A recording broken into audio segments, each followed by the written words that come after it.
I wanted someplace in the cargo area of my Jeep JK where I can make electrical connections without having to run a mess of wires up to the front of the Jeep or into the engine compartment. So I bought this 6-circuit fuse block online, and it uses the standard size, not the mini size blade fuses. The thing that I liked about it was the fact that in the center there you can see there are 6 LED lights, and when there is a short circuit, the LED light will light up nice and bright, and it will give you instant notification as to which fuse or which circuit is blown. Mounting the fuse block was super easy. All I did was take some double-sided tape, put it on the back of the fuse block. I cleaned the area of my hardtop, and then I just stuck this in place.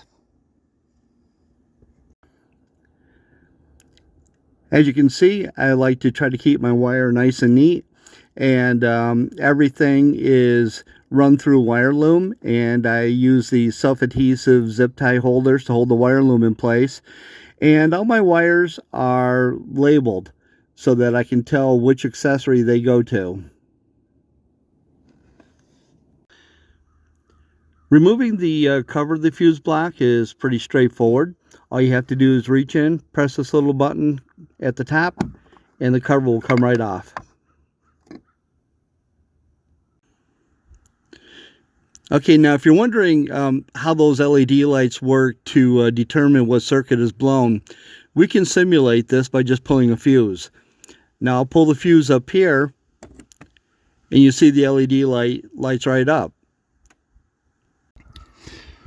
If you're thinking of running an accessory fuse block to the back of your Jeep JK, the easiest way to gain access to the engine compartment or to your battery is right through this panel.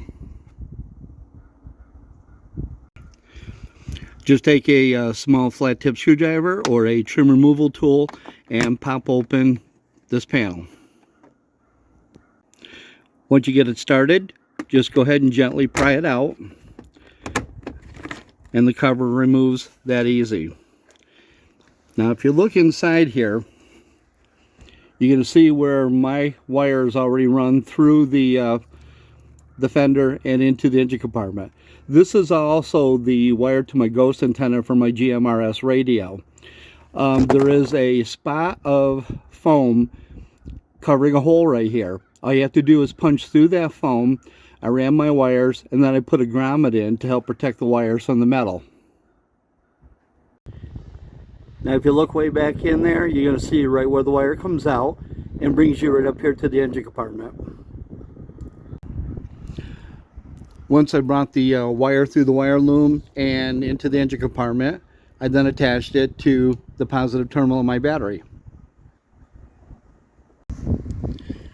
I did use an inline fuse holder. I labeled the wire so I knew where it went to before I attached it to the battery.